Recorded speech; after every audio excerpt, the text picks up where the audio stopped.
आइए हम लोग फर्दर स्टडी करते हैं। चैप्टर 1 का क्लास 2 देखते हैं हम लोग। देखिए, पिछला क्लास मैंने आपको बताया था कि जो चैप्टर 1 है ये इलेक्ट्रोस्टैटिक्स, एक्चुअली में चैप्टर 1 और प्लस चैप्टर 2 मिलकर के ये चैप्टर कंप्लीट होता है, जिसमें हम लोग दो वर्ड है यहाँ पे आपको दिख रहा है। एक वर्ड है इलेक्ट्रो, जिसका मतलब हो जाता है क्या, चार्ज, और एक वर्ड है स्टैटिक्स, जिसका मतलब हो जाता है रेस्ट। मतलब इस चैप्टर में चार्ज जो रहेगा वो किस में रहेगा, रेस्ट में रहेगा।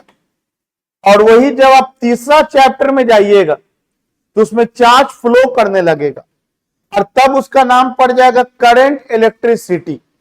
तो करंट इलेक्ट्रिसिटी कोई नया चीज नहीं है। जब चार्ज फ्लो करने लग जाएगा तो नाम क्या पड़ जाएगा उसका, करंट इलेक्ट्रिसिटी। चार्ज कितना तरह से नेचर में बताया था मैंने, दो तरह से, या तो चार्ज पॉजिटिव होगा या तो चार्ज निगेटिव होगा। अगर चार्ज पॉजिटिव हुआ तो इसको किस कैटेगरी में डाल देते हैं हम लोग, प्रोटॉन। और अगर चार्ज निगेटिव हुआ तो इसको क्या नाम दे देते हैं हम लोग, इलेक्ट्रॉन। इलेक्ट्रॉन हो या प्रोटॉन हो, दोनों पर चार्ज का मैग्नीट्यूड सेम है। कितना होता है, 1.6 इंटू 10 का पावर माइनस 19 कूलम। 1.6 इंटू 10 का पावर माइनस 19 कूलम। बस फर्क इतना है कि एक पॉजिटिव लेते हैं और एक को निगेटिव लेते हैं। इसको शॉर्टकट में इंडिकेट करते हैं प्लस ई से, और इसको शॉर्टकट में इंडिकेट करते हैं माइनस ई से। तो चार्ज क्या है, व्हाट इज चार्ज। तो चार्ज के बारे में बोलेंगे कि चार्ज एक फिजिकल क्वांटिटी है। फिजिकल क्वांटिटी हर उस चीज को बोलते हैं जिसका हम लोग क्या कर दें, मेजरमेंट कर दें, माप तौल कर दें। तो चार्ज का मेजरमेंट हुआ और उसका वैल्यू कितना आया, इतना और इतना। नेचर में कितना तरह से एग्जिस्ट किया, दो तरह से। इसके बाद हम लोग चार्ज का प्रॉपर्टीज वगैरह देखे थे। अगर आप में से वो कोई नहीं भी पढ़ा है तो आप उस वीडियो को बाद में देख सकते हैं। आइए आगे स्टडी करते हैं। देखिए, एक सोडियम का एटम लेते हैं, Na, नीचे 11 और ऊपर 23। सोडियम एटम ले लिया हमने, सोडियम एटम ले लिया। अब जो जो दिखेगा वो बोलना है। 11 क्या होता है, नंबर ऑफ प्रोटॉन्स, जो कि एटॉमिक नंबर के बराबर होता है। और ऊपर में ये 23 क्या होता है, एटॉमिक मास, एटॉमिक मास। आइए थोड़ा फोटो बना लेते हैं इसका हम लोग। देखिए, एटम में सेंटर पर न्यूक्लियस होता है और न्यूक्लियस के अंदर कौन होता है, प्रोटॉन और न्यूट्रॉन। अब आप ही बताइए कितना प्रोटॉन है, 11। तो यहां 11 लिखा जाएगा, यहां 11 लिखा जाएगा। और जितना प्रोटॉन होता है उतना ही इलेक्ट्रॉन होता है। शुरुआत में जितना प्रोटॉन उतना ही इलेक्ट्रॉन। तो ये ऑर्बिट में होगा। ये हुआ पहला ऑर्बिट, ये हुआ दूसरा ऑर्बिट, ये हुआ तीसरा ऑर्बिट। तो बताइए पहला ऑर्बिट में कितना इलेक्ट्रॉन रखने का रूल है, 2। पहला में 2 रख दिया। और कितना इलेक्ट्रॉन रखना है, कितना इलेक्ट्रॉन रखना है, 11। तो अगला में कितना रख देंगे, 8। 3, 4, 5, 6, 7, 8। तो 8 और 2 कितना हो गया, 10। और उसके अगले ऑर्बिट में 1। तो कितना प्रोटॉन हुआ, कितना इलेक्ट्रॉन हुआ, 11।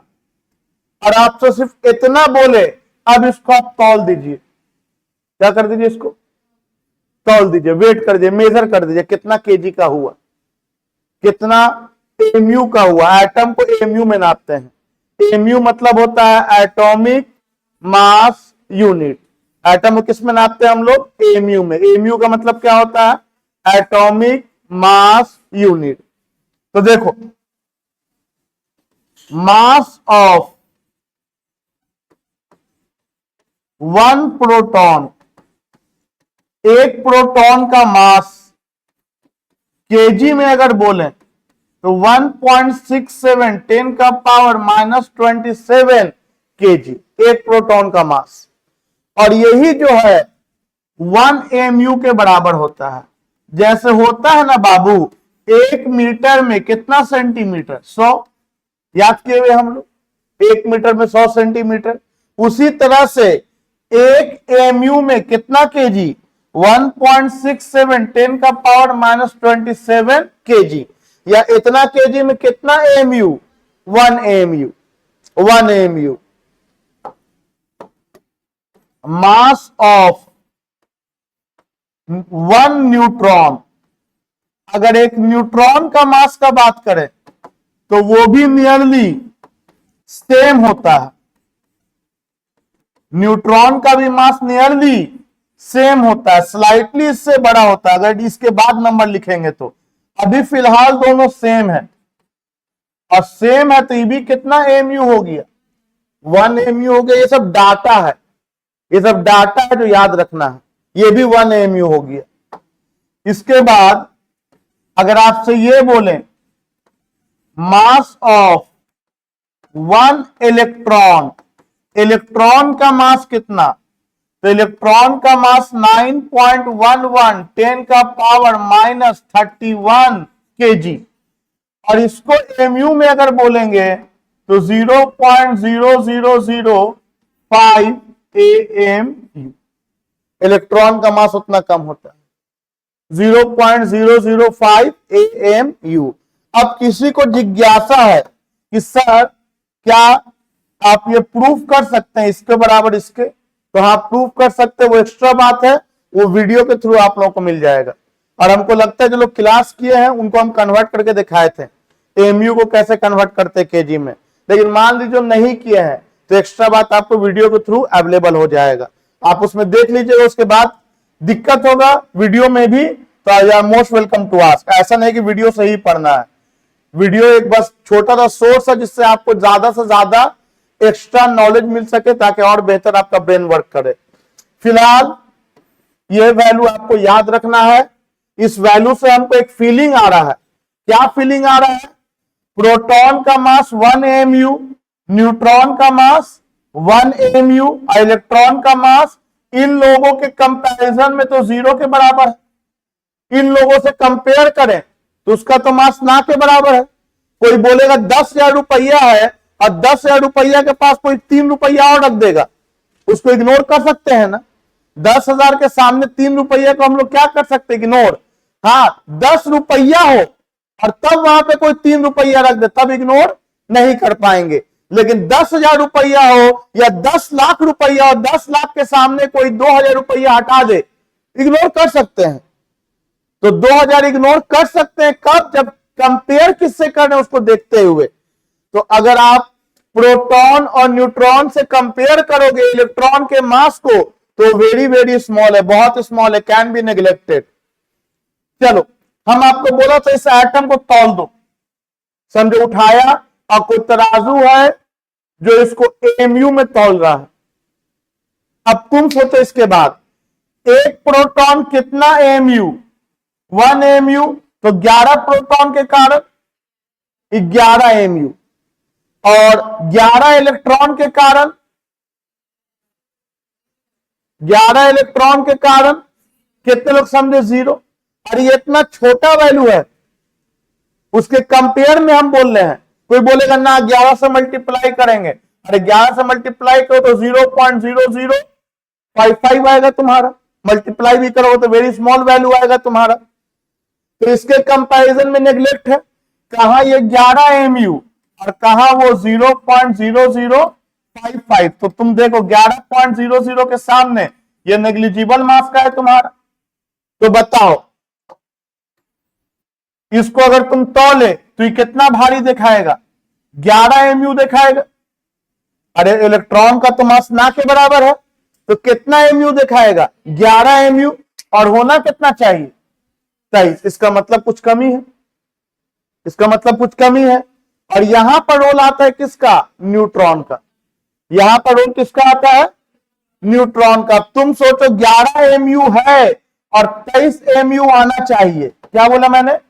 11 mu है और 23 mu आना चाहिए, और इसी कारण इसमें 12 न्यूट्रॉन आके बैठ जाएगा। अब तुम बताओ, एक न्यूट्रॉन का मास कितना mu? 1 mu। तो 12 न्यूट्रॉन का मास 12 mu प्लस कितना हो गया? 23 mu में ये छोटा सा मास को जोड़ेंगे तो 23 का 23 रहेगा कि बढ़ जाएगा 23 ज्यादा? 23 का 23 ही रहेगा, नियरली सेम रहेगा, नियरली सेम रहेगा। तो एटम का ऐसा फोटो दिखता है, हालांकि एटम तो ऐसा भी नहीं होता, सुने होंगे, कॉम्प्लेक्स होता है।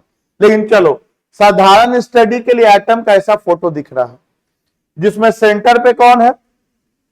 न्यूक्लियस। और बताओ तो एटम का जो मास है पूरा का पूरा, वो पूरे एटम में मास है कि न्यूक्लियस में मास है? तो हम लोग क्लियर कर चुके सर, इलेक्ट्रॉन तो एकदम ना के बराबर मास है। इसका मतलब एटम का सारा मास कहां है? तो ऐसा बोल सकते हैं कि the whole mass of the atom is resides in the nucleus. The whole mass of the atom resides in the nucleus. मतलब एटम का सारा मास, कहने के लिए एटम इतना बड़ा है। अगर इस सब इलेक्ट्रॉन को हटा देंगे, इस सब ऑर्बिट को हटा देंगे, तो बताओ एटम हल्का हो जाएगा कि भारी हो जाएगा? वही रहेगा। क्योंकि हम यही बात आपके दिमाग में डाल रहे हैं बार बार कि इलेक्ट्रॉन का मास प्रोटॉन और न्यूट्रॉन के कंपैरिजन में ना के बराबर। जस्ट लाइक एग्जांपल मैंने बोला था, फिर बता रहा हूं कि मान लो आप 80 केजी के हो, आप 80 केजी के हो, अगर सर से बाल पूरा मुड़ा दें, टकला करा दें, तो क्या आप 75 केजी के हो जाओगे? Can be neglected. तो वही बात है, इलेक्ट्रॉन का मास जस्ट लाइक सर के बाल की तरह है, वेरी वेरी स्मॉल। उसके आने या जाने से मास को कोई फर्क नहीं पड़ता है। तो ये हम लोग एटम का एक फोटो देखा। अब थोड़ा इसके बाद सोचो क्या क्या जानकारी लिख सकते हैं। अगर हम ये बोलें चार्ज ड्यू टू, कितना प्रोटॉन्स है? 11। तो बताओ 11 प्रोटॉन के कारण कितना चार्ज? चार्ज का बात कर रहे हैं, तो बताओ एक प्रोटॉन पर कितना charge?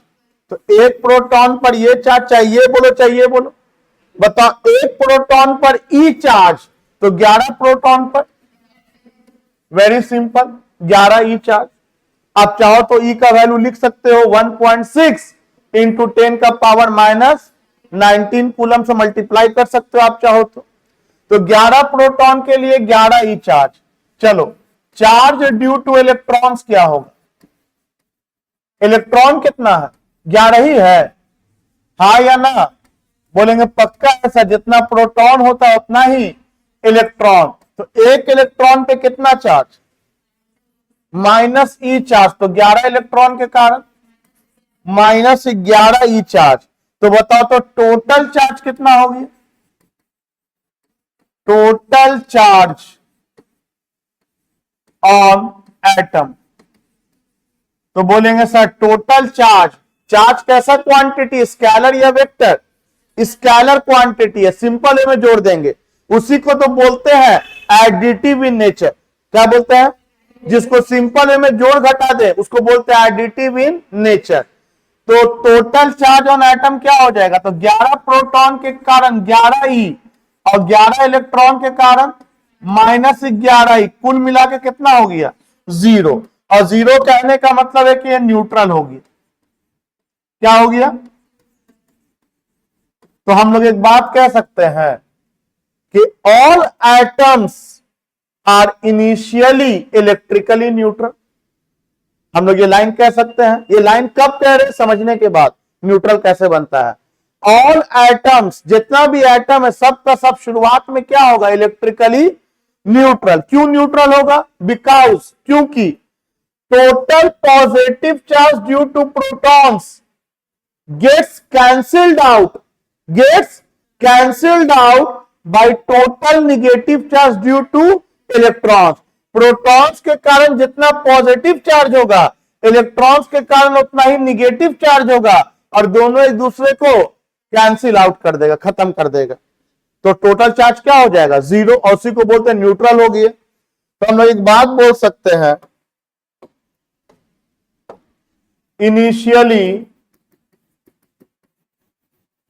initially all atoms are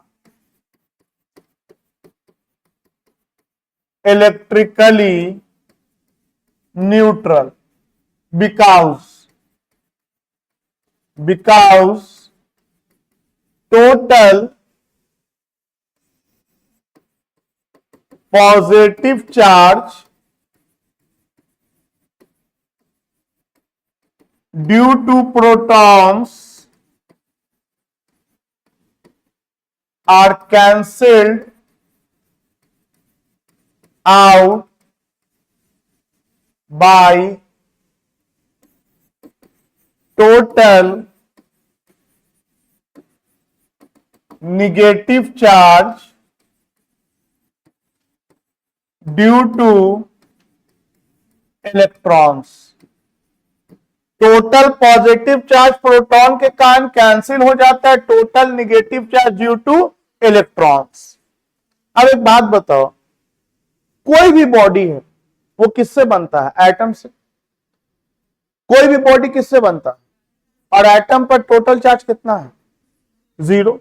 और एक बॉडी पे अगर 100 एटम है तो 100 जीरो को जोड़ोगे कितना आएगा, 1000 जीरो को जोड़ोगे तो जीरो। अरे जीरो प्लस जीरो कितना भी जीरो जोड़ो जीरो ही आएगा। तो ऐसा कह सकते हैं कि सारा का सारा बॉडी भी न्यूट्रल होता है शुरू में। अरे एटम के जगह पे वर्ड रिप्लेस कर दिया बॉडी से, क्योंकि एटम सब मिलके क्या बनता है, बॉडी। तो हम लोग ये भी कह सकते हैं, इनिशियली, शुरुआत में, all bodies are electrically neutral. Reason दो तो बोलेंगे रीजन क्या ऊपर में लिखा हुआ है, total positive charge due to protons are cancel out by total negative charge due to electron. Same reason, all bodies are initially electrically neutral. और न्यूट्रल बॉडी को बनाते कैसे हम लोग, सिंबल में। तो एक बॉडी बना दो और इसमें जितना प्लस है उतना ही क्या दिखा दो, माइनस। ये किसका सिंबल हो गया, ये किसका सिंबल हो गया, न्यूट्रल बॉडी का। ये किसका सिंबल हो गया, न्यूट्रल बॉडी का। फोटो या तो ऐसे बनाओ या सिंपली खाली बॉडी को रख के छोड़ दो। खाली बॉडी मतलब जितना प्लस है उतना माइनस है, कैंसिल आउट हो रहा है, ये न्यूट्रल बॉडी होगी। हमको क्या करना आज की क्लास में, अब आज के क्लास जो है वो बताने जा रहे हैं। हमको आज के क्लास में इस न्यूट्रल बॉडी को चार्ज कर देना है। क्या कर देना है, चार्ज कर देने का मतलब इलेक्ट्रॉन प्रोटॉन का संख्या बराबर नहीं रहेगा, बराबर रहेगा तो कैंसिल हो जा रहा है। हमको इसको चार्ज कर देना है। और इसके लिए मेरे पास एक तो केमिकल प्रोसेस है, जैसे NaCl सॉल्ट जो बनता है, सोडियम क्लोराइड। सोडियम एक इलेक्ट्रॉन छोड़ता है, क्लोरीन एक इलेक्ट्रॉन गेन करता है, सोडियम Na प्लस बनता है, क्लोरीन Cl माइनस। हमको केमिकल प्रोसेस नहीं पढ़ाना है, हमको पढ़ाना है फिजिकल प्रोसेस, जो तुम हाथ से कर सकते हो, अपने हाथों से कर सकते हो। केमिकल प्रोसेस में क्या तुम इलेक्ट्रॉन को यहां से उठा के वहां रख देते हो, नहीं। वो जो प्रोसेस है, इक्विपमेंट तैयार करते हैं, सेटअप, और अपने आप वो प्रोसेस होता है। और यहां हमको प्रोसेस अपने हाथों से करना है। तो मेरे पास बॉडी को चार्ज करने का 3 फिजिकल प्रोसेस है। क्या बोला हम, मेरे पास बॉडी को चार्ज करने का 3 फिजिकल प्रोसेस, 3 तरह से बॉडी को चार्ज करेंगे। पहला चार्जिंग बाय फ्रिक्शन, जो पढ़ेंगे हम लोग अभी डिटेल में। दूसरा चार्जिंग बाय कंडक्शन, और तीसरा charging by induction.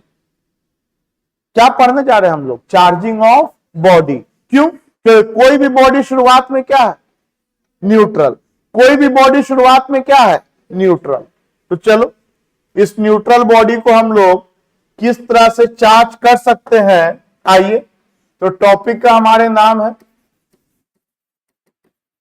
Charging of body. तो क्या लिखेंगे? There are 3 processes for charging of a body. पहला क्या आपको नाम बताया मैंने? Charging by friction. Charging by friction, इसका डिटेल स्टडी करेंगे। दूसरा नाम है चार्जिंग बाय कंडक्शन, इसका भी डिटेल स्टडी करेंगे, लेकिन इसका कुछ हिस्सा चैप्टर 2 में है, तो कुछ हिस्सा इसका बच जाएगा चैप्टर 2 में, इसका डिटेल हिस्सा। और तीसरा का भी आपको यूज चैप्टर 2 में है, लेकिन पढ़ लेंगे थोड़ा थोड़ा इसी चैप्टर में, चार्जिंग बाय इंडक्शन। तो हमारे पास बॉडी को चार्ज करने का कितना मेथड है?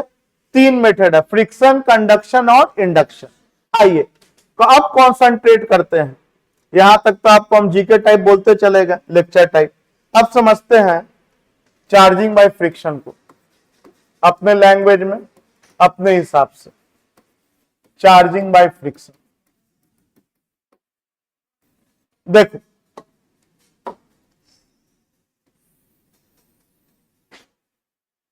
अब साथ में चलना है मेरे, अब सिर्फ हमको नहीं बकबक करना है, साथ में चलोगे।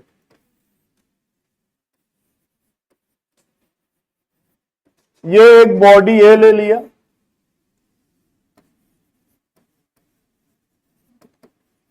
ये एक बॉडी बी ले लिया,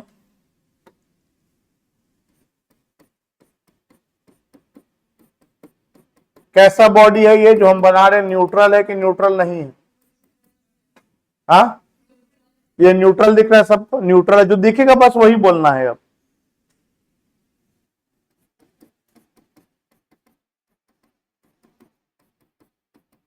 और ये कैसा बॉडी है? न्यूट्रल है कि न्यूट्रल नहीं है? ये भी न्यूट्रल दिख रहा है। दोनों पे टोटल चार्ज क्या है? 0। दोनों पर टोटल चार्ज 0 है। चलो आओ, जो दिख रहा है वही सब लिखेंगे, जो दिख रहा है वही सब लिखेंगे। चार्ज ड्यू टू, कितना प्रोटॉन दिख रहा है? गिनो तो। 1 2 3 4 5 6 7 8 9 10। Charge due to 10 protons. बताओ 10 प्रोटॉन के कारण कितना चार्ज? 10 ही, वेरी सिंपल। अरे एक प्रोटॉन पे ई चार्ज, तो 10 प्रोटॉन पे 10 ही चार्ज, वेरी सिंपल। 10 ही चार्ज, प्लस लिखो चाहे ना लिखो। चलो, चार्ज ड्यू टू 10 इलेक्ट्रॉन्स, बोलो बोलो बोलो। -10 ही, वेरी सिंपल, -10 ही। Total charge, total charge of body A, body A है ना? चलो बॉडी ए का टोटल चार्ज बताओ तो, प्रोटॉन के कारण प्लस इलेक्ट्रॉन के कारण कितना हो जाएगा? 0 कहने का मतलब है कैसा बॉडी है? Neutral body. Of course neutral होना चाहिए, न्यूट्रल होना चाहिए। आइए यहां आते हैं, बताइए टोटल चार्ज या चार्ज ड्यू टू कितना प्रोटॉन है? गिनो। चार्ज ड्यू टू 1 2 3 4 5 6 7 8 9 10 11 12 13 14 15 16 17 18 19, एक और बना देते हैं 20। तो चार्ज ड्यू टू 20 प्रोटॉन्स। बताओ 20 प्रोटॉन के कारण कितना चार्ज? 20, चलो charge due to 20 electrons, charge due to 20 electrons, अरे कितना होगा -20। तो बताओ total charge on body B, चलो बी पर बताओ टोटल चार्ज कितना होगा, +20 और -20, कितना हो गया, अर्थात ये भी न्यूट्रल निकला। यस सर, ये भी न्यूट्रल निकला। अब इसके बाद सुन, अब ये बॉडी ए और बॉडी बी को हम आपस में ऐसे ऐसे रगड़ दे रहे हैं। रगड़ने से हीट एनर्जी पैदा होता है, गर्मी पैदा होता है, गर्म होता है, एनर्जी मिलेगा। और ये एनर्जी मिलने के कारण इलेक्ट्रॉन को जब एनर्जी मिलेगा तो इलेक्ट्रॉन जंप करेगा, भागेगा, या तो ए से बी भागे या बी से ए भागे, इलेक्ट्रॉन भागेगा। अब किससे किसमें भागेगा, थोड़ा इसको समझ लेते हैं। सुनो, सोचो थोड़ा, अगर यहां से भाग रहा है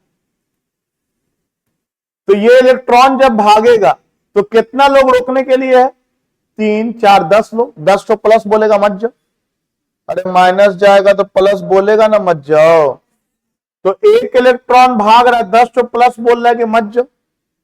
और यहां से अगर इलेक्ट्रॉन वहां जाएगा तो इस एक इलेक्ट्रॉन को कितना प्लस पकड़ेगा, बताओ किसको भागना आसान है, ए वाले को कि बी वाले को? सोच के जवाब देना है। ए वाले को। ए वाले को 10 लोग बोल रहा है पकड़ो, अब बी वाले को 20 लोग, तो 20 लोग कस के ना पकड़ेगा। तो बोलोगे सर बराबर होता तो ट्रांसफर नहीं होता।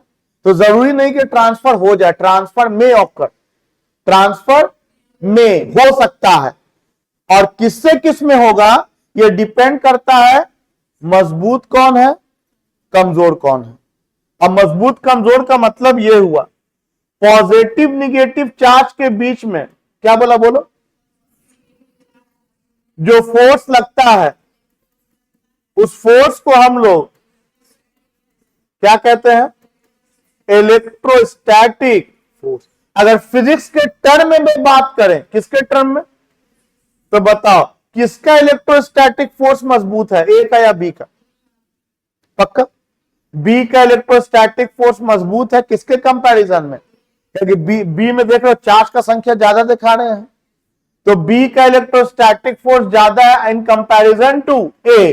तो बोलो जब बॉडी ए और बॉडी बी को आपस में रगड़ा तो मान लीजिए 2 इलेक्ट्रॉन ए से बी में चला गया। हम ये माना, क्वेश्चन में दिया रहेगा 2 जाएगा कि 200 जाएगा कि 3 जाएगा, हम माना 2 जा रहा है। तो चलो हम जो माना उस बात को हम लिख दे रहे हैं, हम जो माना उस बात को हम लिख दे रहे हैं। Now body A and body B are rubbed against each other। क्या लिखा, ए और बी को हम लोग आपस में क्या कर रहे हैं, रगड़ दे रहे हैं। ए और बी को हम लोग आपस में क्या कर रहे हैं, रगड़ दे रहे हैं। लेट, मान लो 2 इलेक्ट्रॉन्स ट्रांसफर्ड, 2 इलेक्ट्रॉन कहां से कहां चला गया, from body A to body B. जो दिख रहा वही बोलेंगे। मान लो 2 इलेक्ट्रॉन चला गया बॉडी ए से, कहां चला गया, बॉडी बी में, बॉडी ए से बॉडी बी में चला गया। इलेक्ट्रॉन कहां से कहां जाता है, वीकर इलेक्ट्रोस्टैटिक फोर्स से स्ट्रॉन्गर, कमजोर से ही ना मजबूत की तरफ जाएगा। जो कमजोर है उसके हाथ से छूट जाएगा और जो मजबूत है वो खींच लेगा। तो बी वाला मजबूत है तो बी वाला खींच लिया और कौन छोड़ दिया, आगे पढ़ाएंगे। लेकिन सुन लो कि जब हम कंघी और बाल को रगड़ते हैं झाड़ते हैं तो बाल और कंघी में कौन मजबूत है? प्लास्टिक और हेयर में।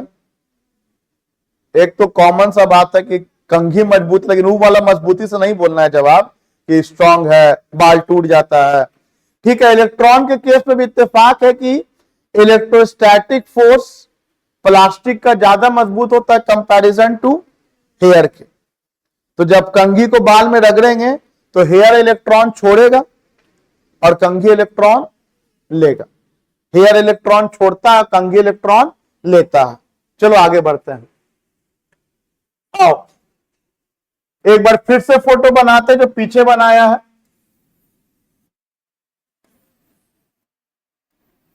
पीछे क्या बनाया है? एक बॉडी ए बनाया है और दूसरा बॉडी बी बनाया है। यही दो बॉडी बनाया है, ए और बी। बताओ तो इसमें कितना प्लस माइनस दिखाए थे?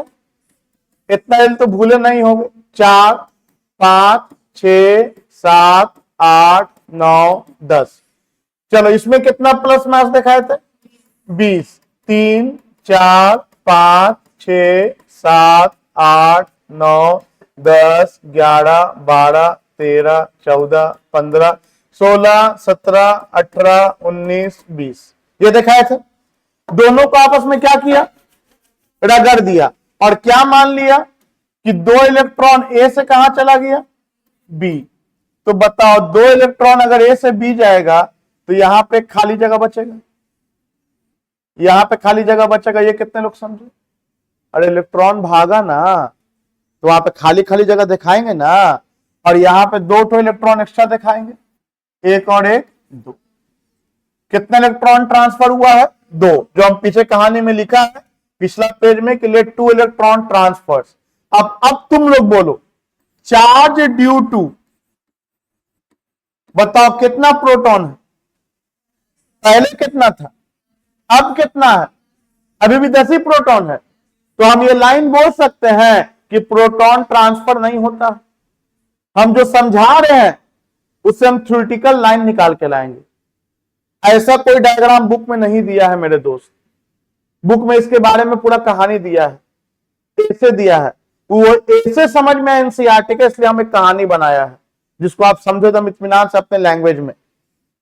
चार्ज ड्यू टू कितना प्रोटॉन्स? 10 प्रोटॉन्स। तो बताओ 10 प्रोटॉन के कारण कितना चार्ज? 10 ही। और बताओ चार्ज ड्यू टू कितना इलेक्ट्रॉन्स? एकदम होश में अपना अपना बोलो, चार्ज ड्यू टू कितना इलेक्ट्रॉन्स? 10 इलेक्ट्रॉन्स। नहीं सर 2 तो भाग गया ना, 8 है ना बचा। Charge due to 8 electrons. तो बताओ 1 इलेक्ट्रॉन पे माइनस ही तो 8 इलेक्ट्रॉन पे, तो बताओ टोटल चार्ज क्या हो जाएगा? टोटल चार्ज तो 10 ही माइनस 80 कितना हो गया? प्लस 2 ही। अच्छा हम कंक्लूजन कर सकते हैं कि जो बॉडी इलेक्ट्रॉन छोड़ेगा वो पॉजिटिवली चार्ज बन जाएगा। जो आ रहा है बस वही बात बोल रहे हैं कि जो बॉडी इलेक्ट्रॉन छोड़ेगा वो क्या बन जाएगा? अरे छोड़े के पहले तो न्यूट्रल था और छोड़ दिया तो क्या बन गया? Positively charge. थोड़ा इसके बारे में इसी तरह बताओ तो क्या क्या लिखते जाए यहां पे। Charge due to 20 protons. बताओ 20 प्रोटॉन के कारण कितना चार्ज? 20। चार्ज ड्यू टू कितना इलेक्ट्रॉन्स? बोलेंगे 20 तो पहले से था, 2 ठो और आके बैठ गया तो 22 इलेक्ट्रॉन हो गया ना। तो बताओ 22 इलेक्ट्रॉन के कारण कितना चार्ज? -22 ही। तो बताओ टोटल चार्ज कितना हो गया? दोनों को जोड़ दो तो टोटल चार्ज हो गया 20E प्लस -20E कितना हो गया? 22 माइनस 22E कितना हो गया? -2। अरे कुछ समझे? इसका मतलब क्या समझे कि जो बॉडी इलेक्ट्रॉन लेगा वो निगेटिव चार्ज बनेगा, जो बॉडी इलेक्ट्रॉन छोड़ेगा वो पॉजिटिव चार्ज बनेगा, जो बॉडी इलेक्ट्रॉन छोड़ेगा वो पॉजिटिव चार्ज बनेगा। इसके अलावा एक बात समझो, बताओ तो रगड़ने के पहले चार्ज कितना था? सिस्टम का ए और बी मिला के बात कर रहे हैं, सिस्टम का। तो रगड़ने के पहले सर, रगड़ने के पहले था 0 + 0, रगड़ने के पहले 0 था सिस्टम का, ए और बी मिला के। बोलेंगे रगड़ने के बाद बताओ, तो बोलेंगे सर रगड़ने के बाद +2e -2e कितना हुआ? पहले कितना था, अब कितना है बताओ? बढ़ गया, घट गया? जो इनिशियल था वही फाइनल रह गया।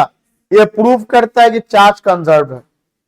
कभी भी किसी चीज को कंजर्व प्रूफ करना है, संरक्षित प्रूफ करना है, तो प्रूफ कर दो जितना इनिशियल ना क्रिएट हो वो चीज क्या हो गया? कंजर्व। तो यहां पे एग्जांपल हो गया चार्ज इज कंजर्व, ये एग्जांपल हो गया चार्ज इज कंजर्व। कैसे एग्जांपल हुआ? रगड़ने के पहले भी टोटल चार्ज क्या था और रगड़ने के बाद भी टोटल चार्ज क्या है? 0। Charge is conserve. It can neither be created nor be, it only transferred from one body to another. The body which loses the charge becomes positively charged, and which gains the charge, which gains the electrons becomes negatively charged.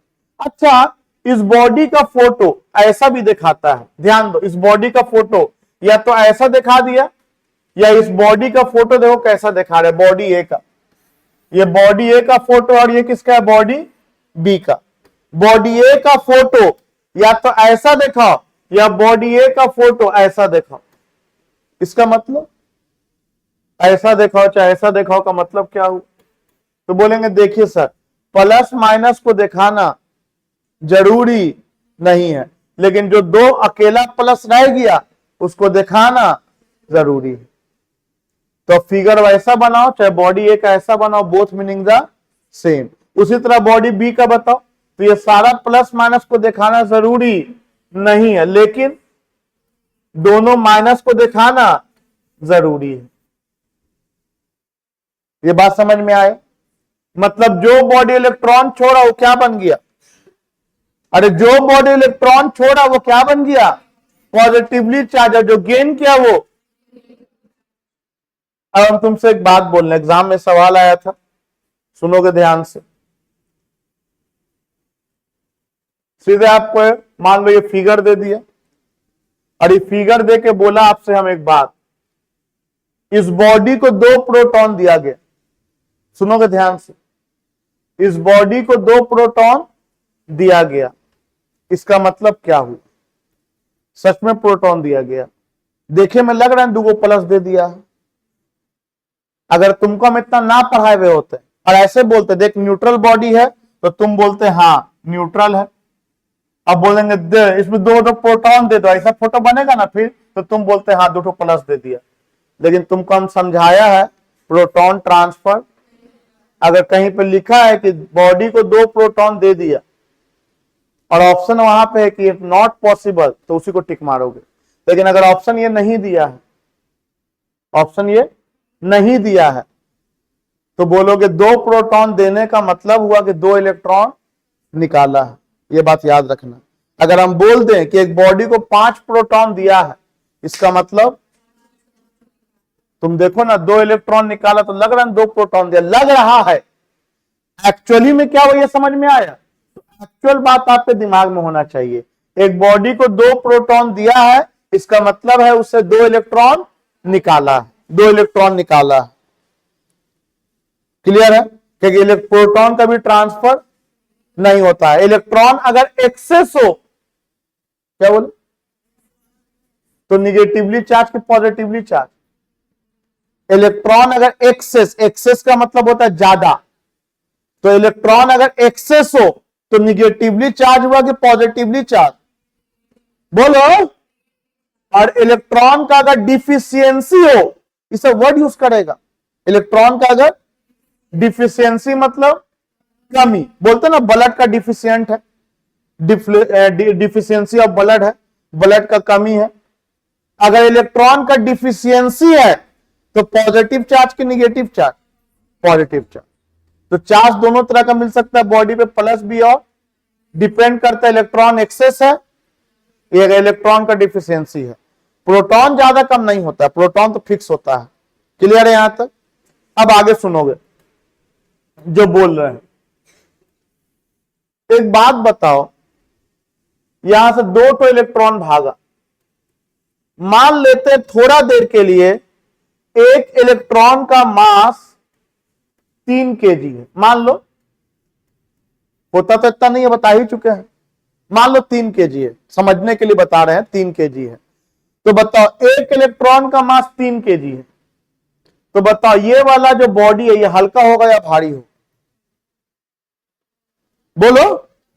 तो ये मतलब sir आप तो बोलते कि electron का मास ना के बराबर होता है, हम बोले ना के बराबर होता, लेकिन चलो होता तो है ना, वो मान के चलो, हम ही बोल रहे मान के चलो। चलो बताओ बॉडी कितना हल्का हो जाएगा? अरे बहुत सिंपल है, बोलो ना रे। कितने लोग समझे? 6 केजी, इसमें कोई फिजिक्स थोड़ी लगाना है। अरे एक इलेक्ट्रॉन कितना केजी का है? 3 केजी का। 2 इलेक्ट्रॉन कूद गया तो ये कितना केजी हल्का हो गया, और ये कितना केजी भारी? तो हम ऐसा बोल सकते हैं एक लाइन कि जब इलेक्ट्रॉन ट्रांसफर होता है तो मास का भी ट्रांसफर होता है। अलग बात है, लिख देंगे ब्रैकेट में 2 वेरी स्मॉल, भले वेरी स्मॉल हो, but when electron transverse,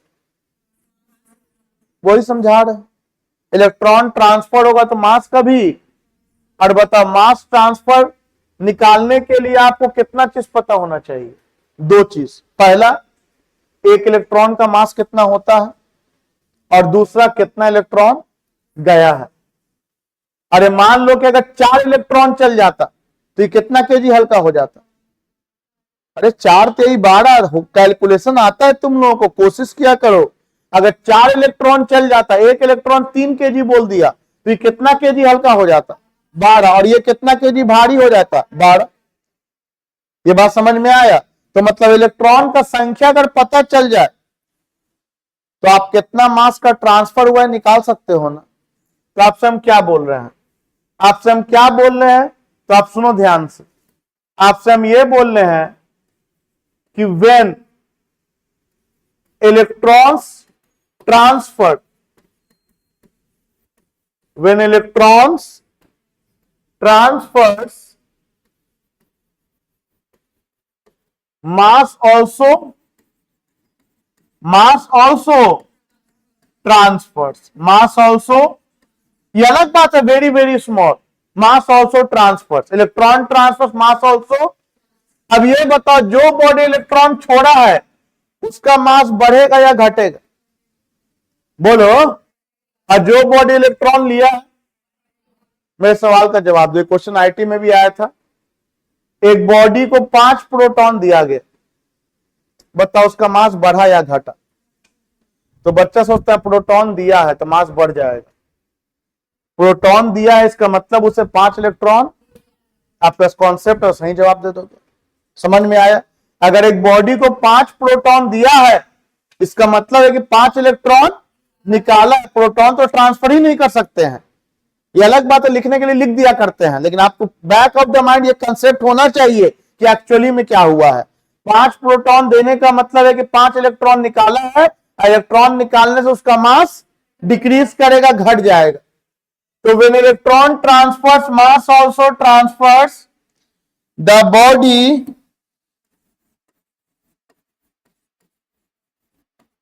which loses electrons becomes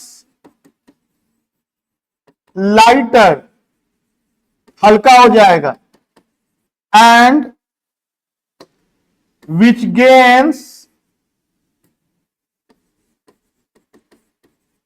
electrons become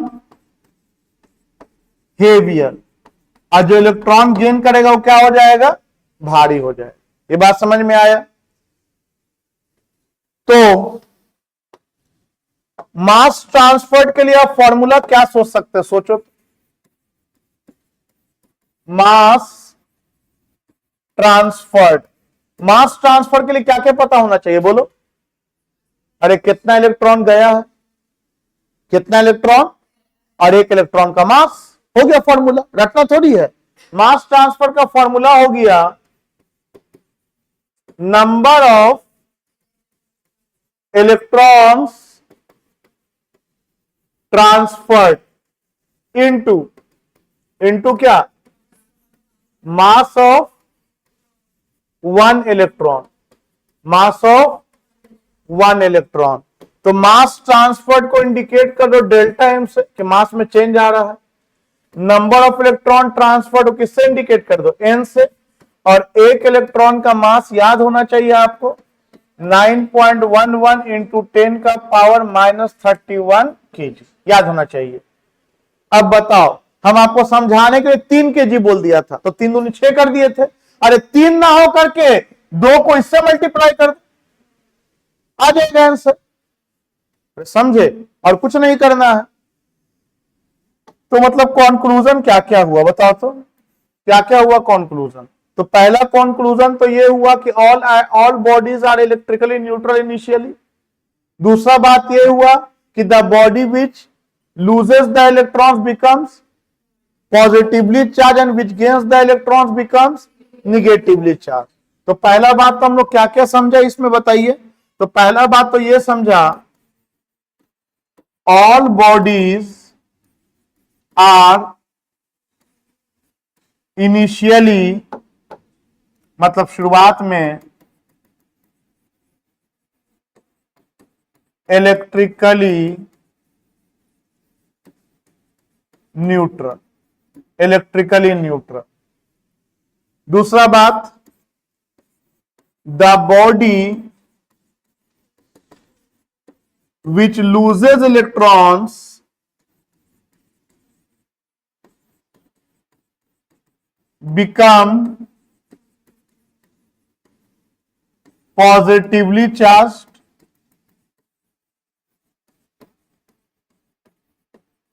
and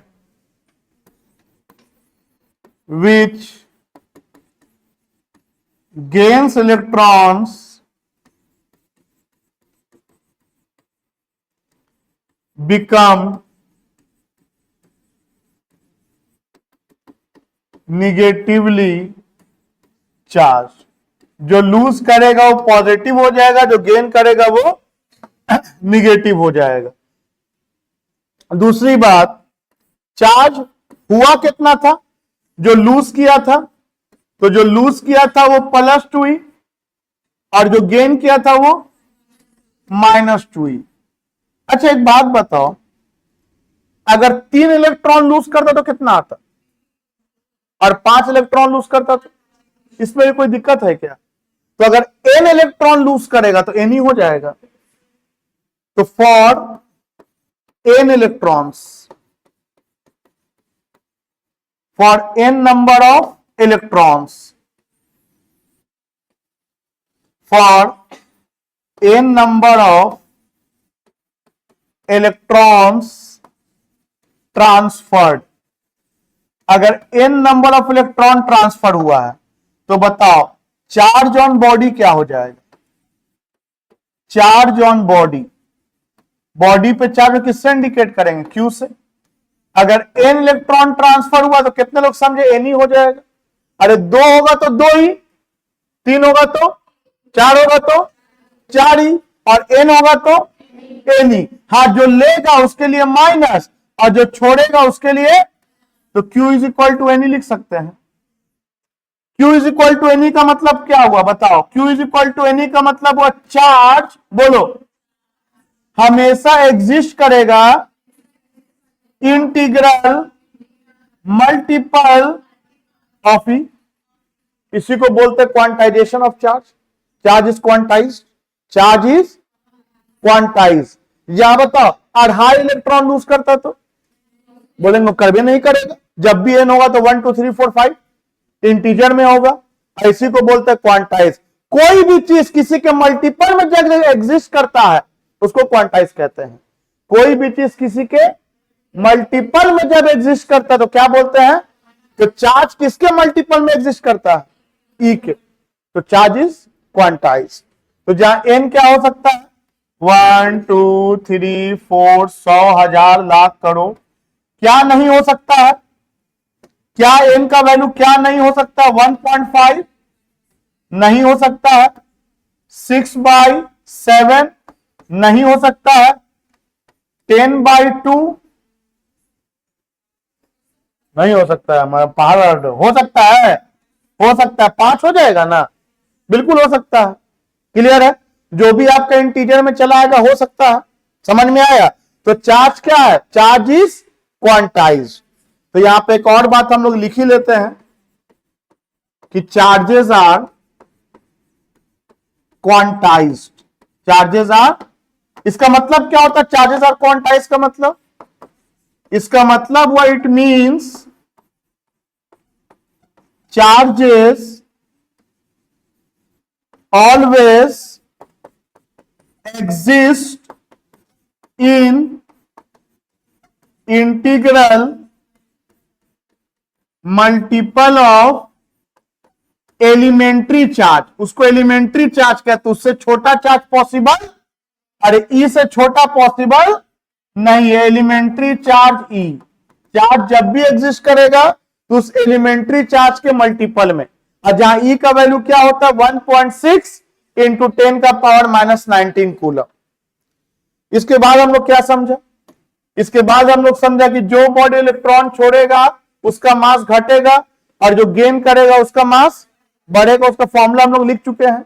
इसके अलावा हम लोग समझे charge is conserve, charge is conserve, charge can neither be created not be destroyed, charge can neither be created not be destroyed, charge is conserve भी हम लोग समझा, charge is conserve क्योंकि before friction 0 + 0 0 and after friction +2e -2e फिर 0, तो 0 का 0 रह गया, ना क्रिएट हुआ ना डिस्ट्रॉय हुआ, चार्ज इज कंजर्व। एग्जाम में एक सवाल आता है, एग्जाम में सवाल आता है, 1 नंबर में आ चुका है PYQ CBSE में भी, कि एक दो बॉडी को रगड़ा गया, एक बॉडी पर इतना चार्ज आया, तो बताइए दूसरे बॉडी पे चार्ज कितना होगा। तो बोलेंगे सर दूसरे बॉडी पे चार्ज इतना होगा, क्या इसके लिए कैलकुलेशन करना है, अरे जितना ये प्लस में है, हो गया आंसर। और था give reason to support your answer, तो एक लाइन का रीजन होगा चार्ज इज कंजर्व, क्योंकि रगड़ने के पहले जरूर क्या रहा होगा 0, और रगड़ने के बाद भी क्या होना चाहिए, और 0 तभी ना होगा जितना प्लस दिया उतना ही क्या ले लीजिए माइनस। तो कुछ नहीं, वो सब क्वेश्चन आपका थ्योरेटिकल बेस है, थ्योरी सही रहेगा तो 1 नंबर का क्वेश्चन तो वैसा ही बन जाएगा, खतरनाक लेकिन वही होता है, उसके लिए थ्योरी अच्छा होना चाहिए। तो charge is conserve, charge is quantized, charge is conserve, mass is transferred, initially neutral होता है, इतना हम लोग कर चुके हैं। चलो ठीक है, यहां तक आप लोगों को बात समझ में आए। देखो यहां ध्यान से एक बात बता रहे हैं, एनसीईआरटी का क्वेश्चन नंबर 1.9 समझोगे। क्वेश्चन है एक पॉलिथीन पीस है और एक ऊन है, ऊन है, आराम से समझोगे, हड़बड़ाने की जरूरत नहीं है।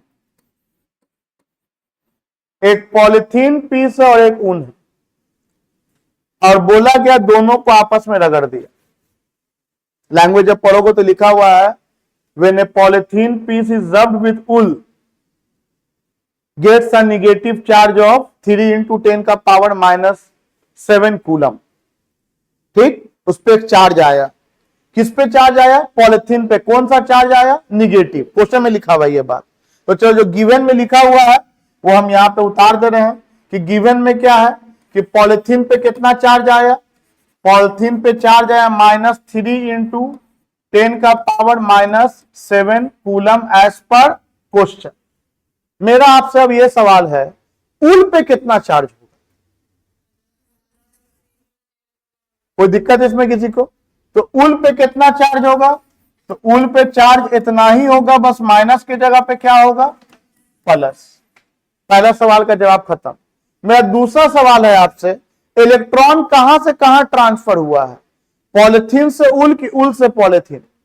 सोच सोच के बोलो, इलेक्ट्रॉन कहां से कहां ट्रांसफर हुआ है, ऊल से, क्योंकि पॉलिथीन पे ना निगेटिव है, मतलब पॉलिथीन पे एक्स्ट्रा इलेक्ट्रॉन है और वहां इलेक्ट्रॉन का कमी है, तब तो वो पॉजिटिव दिखा रहा है।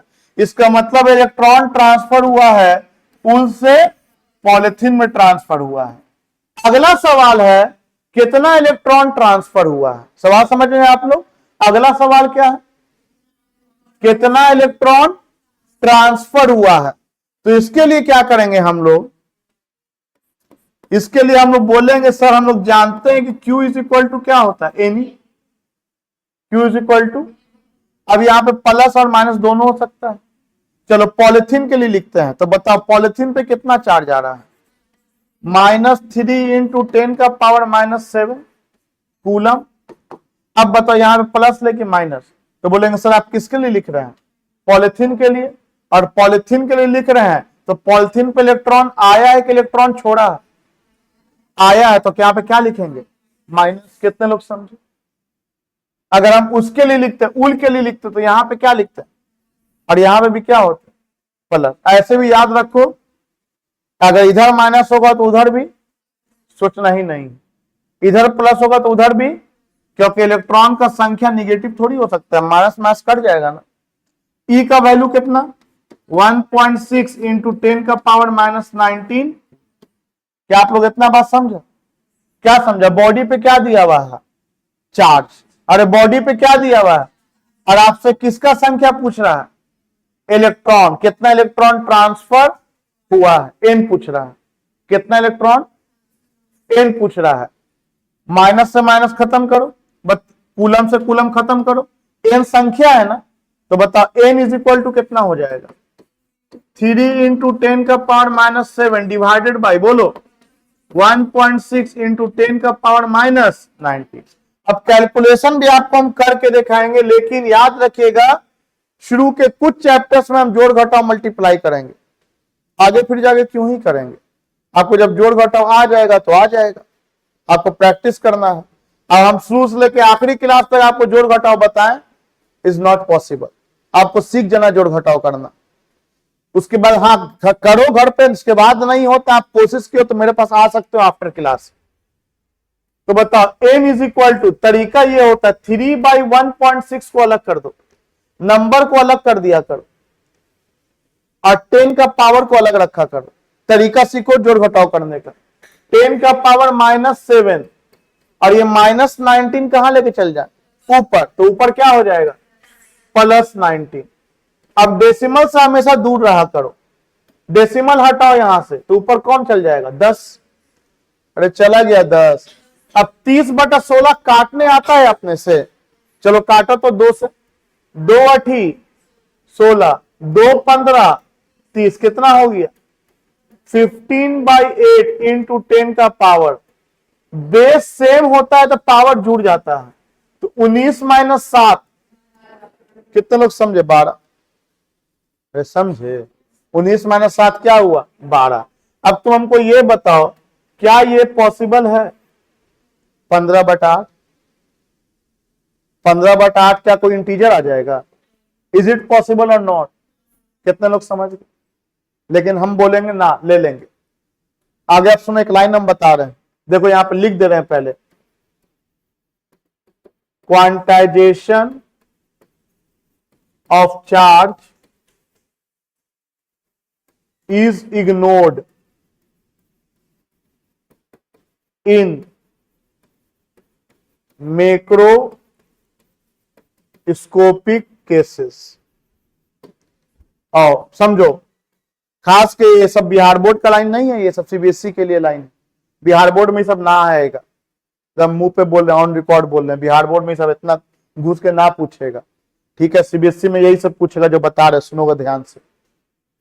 बिहार बोर्ड में क्या आएगा? एकदम सिंपल सिंपल नंबर आएगा, लिख दो, आंसर हो गया। वो भी ये न्यूमेरिकल अगर ये वाला आया तो देखो यहां ध्यान से, आराम से देखो क्या बता रहे, तुम बहुत इत्मीनान से देखो। मान लो बॉडी पर जो चार्ज है, सुनाई दिया क्या बोला? बॉडी पर जो चार्ज है ये ना दे करके ये दे दिया, -19 दे दिया, खाली चार्ज का वैल्यू चेंज किया। बोलेंगे एन निकालो, तो बोलेंगे चार्ज तो आप दे दिए, एन निकालना है, क्या कुछ अलग काम कर देंगे? अरे वैल्यू बदल जाएगा तो क्या अलग काम करते हैं? नहीं, अलग काम नहीं करेंगे। क्या हो जाएगा एन का वैल्यू? एन का वैल्यू बोलो। 15/8। नहीं समझे तुम लोग? अरे ये -19 हुआ और नीचे भी यही ना है -19, ये कठिन आ जाएगा। और ये 30/16 कितना हो गया बोलो ना? 30/16 कितना हुआ? 15/8। 15/8 का मतलब एन कितना? 8 एकम 8। अरे डिवाइड करो ना 15/8 को। 8 एकम 8, 7 बचा। 8 7 56, कितना आएगा? 1.75।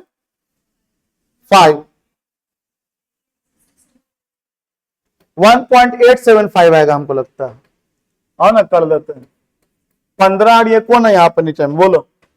8 है, तो 8 एकम 8, 7 0, 8 8 64, 6 बचा। 8 7 56, 8 5 40। हाँ सही है, 1.875 दिखा तुम लोगों को। अब तुम बताओ 1.875 इलेक्ट्रॉन हो सकता है या नहीं? या तो एक इलेक्ट्रॉन होगा या तो ये इलेक्ट्रॉन हो सकता है। तो ये पॉसिबल, तो बताओ यहां तो पॉसिबल नहीं है, लेकिन यहां तो बोलेंगे यहां भी पॉसिबल ये तो नहीं है, लेकिन इग्नोर कर देंगे। बोलोगे इग्नोर क्या करेंगे? या ना करें हुआ कर देंगे। अरे 10 पे कितना जीरो है? 12, मतलब 3 4 5 6 7 8 9 10 11 12। सोचो तुम्हारे पास इतना रुपया है और हम शुरू का वैल्यू को ना लिखें। समझ भी रहो क्या बोला? इतना रुपया है, एक पे 12 जीरो, करोड़ों अरबों खरबों रुपया है, और शुरू में 2 लिखा रहा है, चाहे 3 लिखा रहा है, चाहे 3.3 लिखा रहा है, तुम्हें कोई फर्क पड़ेगा? बहुत ज्यादा। अरे 3 इडियट देखा है ना, उसमें बताया था ना कि इतना सैलरी है उसका, जीरो कम कर दो कोई फर्क नहीं पड़ेगा। देखा था वाला सीन रणछोड़ दास वाला? उसमें बोला था ना कि इसका सैलरी इतना है, इसमें वो जीरो कम भी कर देंगे कोई फर्क नहीं पड़ेगा, लेकिन जिसका 25,000 है उसमें जीरो कम करेंगे फर्क पड़ जाएगा। तो डिपेंड करता है किससे कंपेयर कर रहे हो। तो सुनो ना हम क्या बोलना चाह रहे हैं, ये लाइन को दिमाग में घुसाना।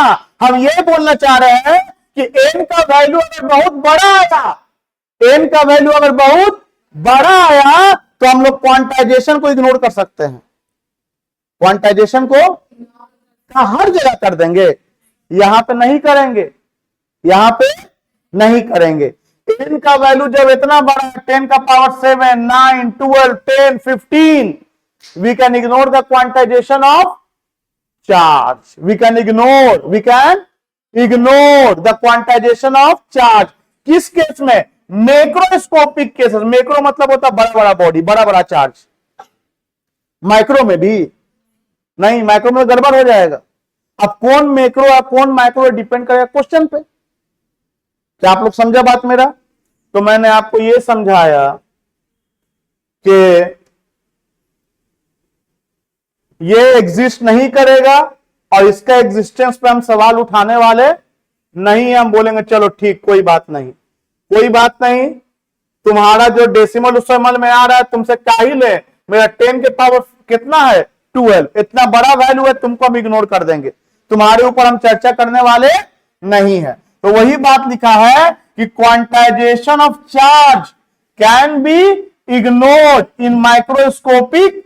माइक्रो की मैक्रो है, माइक्रो मतलब सूक्ष्म, उसमें तो करेंगे कंसिडर, मैक्रो में कंसिडर नहीं करेंगे, मैक्रो में कंसिडर नहीं करेंगे। तो चलो भाई कितना आया ये 1.875 इंटू 10 का पावर 12, इतना इलेक्ट्रॉन ट्रांसफर हो गया। कहां से कहां ट्रांसफर हो गया? पॉलिथीन से नहीं, उल से पॉलिथीन में, क्या पॉलिथीन पे निगेटिव आया था। अब इसके बाद तुम लिख सकते हो, एक लाइन चाहो तो तुम लिख सकते हो, from quantization nature of charge, from quantization nature of charge. बताओ क्वांटाइजेशन नेचर के अनुसार एन का वैल्यू लगभग इसको 2 लिख दें, कोई फर्क पड़ेगा रे? अगर ये 12 को 11 लिख दें, नहीं वो मत करना, लेकिन उसको तू 1.8 लिख, या नियरली क्या लिख दे 2, कोई दिक्कत नहीं। कितने लोग समझे मेरी बात? तो मतलब बॉडी से कितना इलेक्ट्रॉन ट्रांसफर हुआ है? 2 इंटू 10 का पावर 12 इलेक्ट्रॉन्स पॉलिथीन ले लिया। अब आगे बढ़ते हैं। अच्छा, मास का भी ट्रांसफर हो गया, बोलो तो, मास का ट्रांसफर हो गया? अभी ना पढ़ाया, मास का ट्रांसफर हुआ या नहीं? ठीक है, बहुत कम हुआ लेकिन हुआ ना। अच्छा, कितना लोग निकाल सकते हो मास ट्रांसफर? ये तीसरा पार्ट है एनसीईआरटी का, कितना मास का ट्रांसफर। बोलेंगे क्या करना है सर, कितना इलेक्ट्रॉन का ही पता है, हर एक इलेक्ट्रॉन का मास पता है, मल्टीप्लाई कर दिया आंसर आ गया मास ट्रांसफर का। तो बताओ मास ट्रांसफर का फॉर्मूला क्या होगा? n इंटू 9.1 इंटू 10 का पावर माइनस 31 के जी। एन कितना है बउआ? 2 इंटू 10 का पावर 12 एन, और ये कितना? 9.1 इंटू 10 का पावर माइनस 31। नंबर को नंबर से मल्टीप्लाई करो, 9.1 इंटू 2 18.2, 10 का पावर 12 माइनस 31। आते सॉल्व करने, कितना होगा बोलो ना? 18.2 इंटू 10 का पावर 12 माइनस 31 कितना? Minus 19 KG. अच्छा, मास को डेसिमल में लिख सकते हैं? बोलेंगे हाँ, मास थोड़ी क्वांटाइज है, मास इंटीजर में हो सकता है, 2.5 ग्राम, 250 ग्राम, 6.5 ग्राम, ये सब तो हो भी करता है। चार्ज के साथ दिक्कत है कि इलेक्ट्रॉन का संख्या क्वांटाइज होता है, मास के साथ कोई दिक्कत नहीं है, डेसिमल में है तो है। और आपको हम एक बात बताया है कि डेसिमल जनरली 1 नंबर के बाद होना चाहिए, तो यहां पर डेसिमल है, कितना पीछे लाना है? 1 पीछे लाने के लिए 10 से डिवाइड करो और 10 से, ये सब दिमाग में करते हैं, तब आपका आंसर मैच करेगा। आंसर तो वो भी है लेकिन एनसीईआरटी बुक से मैच कराने के लिए आना चाहिए। अब बताओ 10 से डिवाइड किया तो कितना हो गया? ये 1.8 इंटू 10 का पावर माइनस 19 और प्लस 1 माइनस 18 केजी। देख रहा हूं, माइनस 18 केजी। बहुत स्मॉल मास का ट्रांसफर हुआ है, बहुत स्मॉल मास का ट्रांसफर हुआ है, वेरी स्मॉल मास का ट्रांसफर हुआ है। तो ये क्वेश्चन था इससे रिलेटेड एनसीईआरटी में, और यहां पे हम लोग समझा किसके बारे में पूरे स्टडी किया हम लोग? Charging by friction, charging by friction. Second है हम लोगों का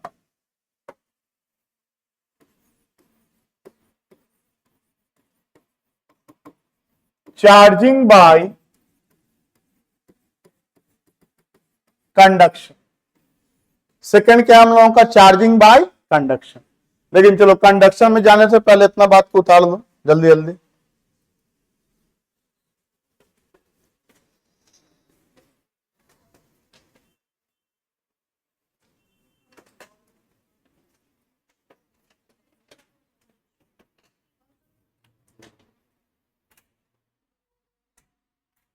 नीचे वाला मत बंद करना, थर्ड ऑन करो।